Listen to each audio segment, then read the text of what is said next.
guys, welcome back to my channel. It's your girl Alex, and today we're going to give you a video on Angus, Thongs and Perfect Snogging. You picked it, I do it, and so that's what I'm doing here today. Happy New Year, everyone. I hope you're enjoying your new year. January is very, very cold. I am from the UK and winter has been wintering. So make sure you like, comment, subscribe and share, and we'll get into the video. He lying to me and I'm lying to him. Fuck it, guess we both ain't shit. He lying to me and I'm lying to him. Fuck it, guess we both ain't shit. 2008, the era of skinny jeans, flip phones, and the quest for a perfect snog. If you were a teenager back then, or just adjacent to one, you likely remember the British coming-of-age comedy, Angus, Thongs and Perfect Snogging. And guess what? It's still popping up in YouTube reviews today, proving that some teen angst is timeless. This film clocking in at a breezy 1 hour and 41 minutes throws us headfirst into the chaotic world of Georgia Nicholson, a 14-year-old girl dealing with all the typical teenage trials and tribulations with a distinct British twist. Let's face it, the title alone is a brilliant encapsulation of the priorities of an average early 2000s teenager: angst, fashion mishaps, and the ever-elusive perfect kiss. This British comedy drama was based on the popular book series, which was a cultural phenomenon for many. Now, over a decade later, the film has found new life on YouTube, sparking both nostalgia and critical re-evaluation. Fueled by the recent wave of rewatch culture, many YouTube reviewers are revisiting this teen classic, and their takes are just as diverse as the film itself. From the earnest explorations of its portrayal of female friendship to hilarious, cringeworthy dissections of its early 2000s fashion, the reviews tell a story of our perception of the film and how it's shifted in time. Angus, Thongs and Perfect Snogging, also known as Angus, Thongs and Full Frontal Snogging, is a 2008 teen romantic comedy film co-written and directed by Gurinder Chadha, based on young adult novels Angus, Thongs and Full Frontal Snogging 1999 and It's Okay I'm Wearing Really Big Knickers 2000 by Louise Renson.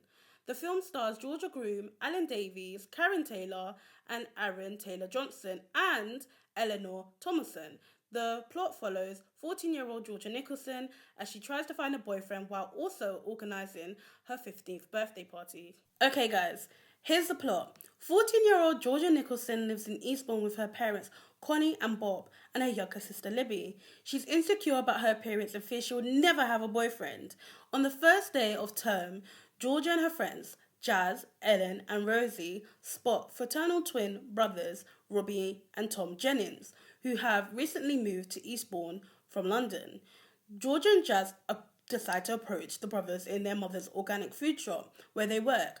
Jazz is quickly enamoured by Tom, and Georgia strikes up a conversation with Robbie. However, they soon discover that Robbie is dating Lindsay, the most popular girl in school, and that is Georgia's nemesis.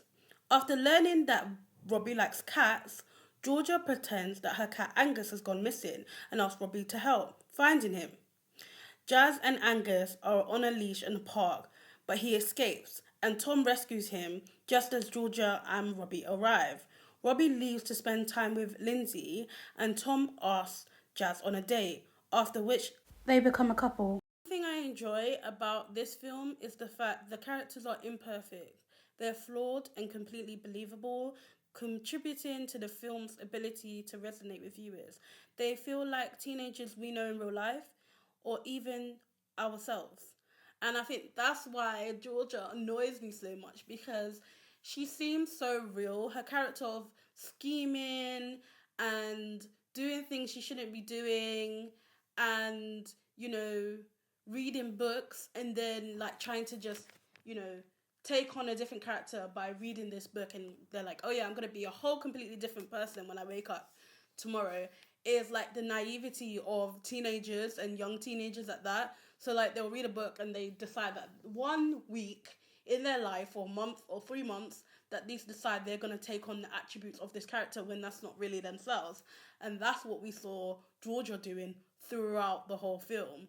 It was she would read something, look at OK Magazine and all the magazines, and then be like, okay, do you know what? I'm going to emulate this person.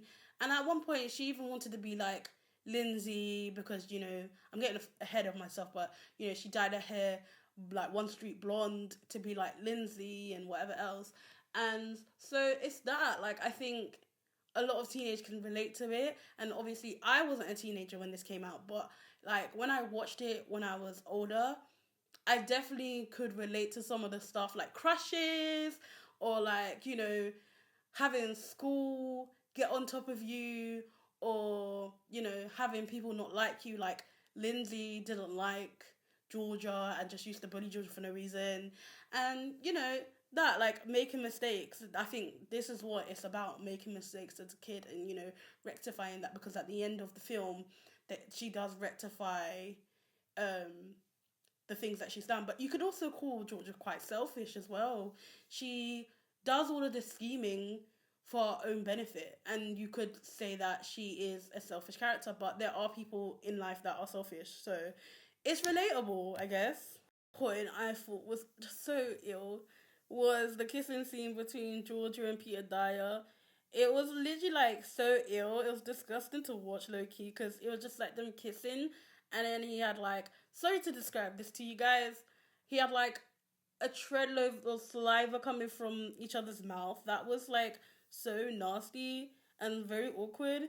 But then it also highlights the awkwardness of and uncomfortableness of exploration of sexuality, and often reflects a certain level of immaturity, perhaps maybe realistic to some, but I just didn't want to watch that, I can't lie. Determined to impress Robbie, Georgia takes snogging lessons from a classmate, Peter, who becomes infatuated with her. When Peter tries to kiss Georgia at a party, he embarrasses her in front of Robbie, Lindsay, Jazz and Tom, who later assume that Georgia and Peter are a couple. To evade Peter, Georgia lies to him about being a lesbian. When Tom invites Jazz to go swimming with him and Robbie, Georgia tags along. While in the pool, Robbie and Georgia kiss. Before leaving, Robbie promises to call Georgia later. In that scene, I'll never forget her showing Jazz her legs, and her legs were orange because she used like some sort of self tanner to be a bit tanner like Lindsay. And I was creasing because literally like she pulled the towel and it was literally orange, and then she was like, oh, you should like slip in the pool when he's not looking, kind of thing. And then she introduced Robbie to Libby, and Libby started licking Robbie because she thinks she's a cat. And then they're doing handstands and they're talking and they're flirting. And then she does a handstand and he's like, Georgia, why are your legs orange? And that absolutely cracks me up every single time, because she had forgotten that her legs were orange, and then she said, you're gonna call me a sad excuse for a girl. And he was like, no, like you should like yourself the way you are, basically, is what he said. And he was like, oh, they're like giant cheese puffs. And I was like, oh gosh. But then he does eventually end up kissing her, and you know, it's like a part of the film where you're like, yay, result. But then, you know, I don't think he does end up calling her in the end. And that is upsetting because she doesn't hear from him and she's left heartbroken. And she decides to make him jealous by taking out his friend, Dave the Laugh, you know, and I think that's what his name is. And there's like a concert with Stiff Dillons, which is Robbie's band, and he's seen Georgia there with Dave laughing and dancing, and Robbie tries to talk to her, but Lindsay says like, no, we've got a party to go to, like an after party, and he doesn't get to talk to Georgia. So it definitely made him realize that he has some feelings for Georgia, but obviously at school, Dave confronts Georgia about using him to make Robbie jealous. And upon learning what Georgia did to Dave, Robbie severs ties with her. And Georgia discovers it was Jazz who accidentally leaked this information after Georgia kicks Jazz in the shin in PE. During an argument, they vow to never speak again. And Robbie even tells Georgia he was considering breaking up with Lindsay before being involved with her. and he's now disappointed in her behaviour. Georgia's dad, Bob, moved to New Zealand after receiving a promotion, while the rest of the family stay in England. During his absence, Connie hires a handsome interior decorator, Jem, to redo the living room and begins to spend increasingly long periods of time with him, prompting Georgia to worry about the state of her parents' marriage. Let's talk about the main characters and who they're played by. So, Georgia Nicholson is played by Georgia Groom. Rosie is played by Georgia Henshaw. She was also in Waterloo Road. Ellen is played by Manjeevan Graywall.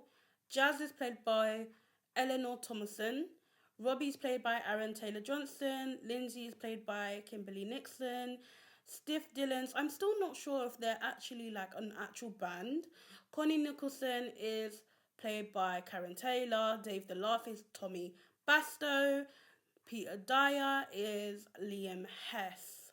So that is like the main cast, and also Alan Davies is playing Bob Nicholson, but we've also already said that. So those are the main characters that you will hear me mention throughout this video.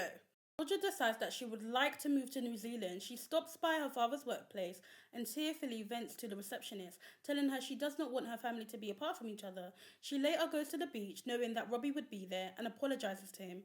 Robbie reveals that he ended things with Lindsay, and he admits that he still likes Georgia. And he says to her that he perhaps wants to try being together and, going out. And then she reveals that she might be moving to New Zealand. On Georgia's 15th birthday, Connie takes her to a club for the first time, her mum. The place is initially empty, but Georgia's friends and family soon arrive to reveal a surprise birthday party, which was secretly organised by her best friend Jazz, who she wasn't on speaking terms with. Georgia and Jazz make up, and Bob, her dad, Georgia's dad, returns from New Zealand, having accepted a job in Eastbourne.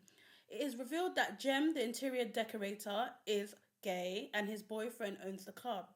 While the Stiff Dillons are performing their new song, Ultraviolet, which Robbie wrote about Georgia, Lindsay arrives from her own birthday party, which nobody attended, and she demands that Robbie choose between her and Georgia. He chooses Georgia and kisses her on stage, and then Jazz goes up on stage and pulls out Lindsay's breast pads and tosses them into the crowd, prompting Lindsay to storm off.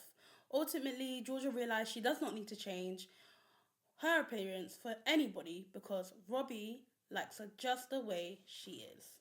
And that is the end of the story.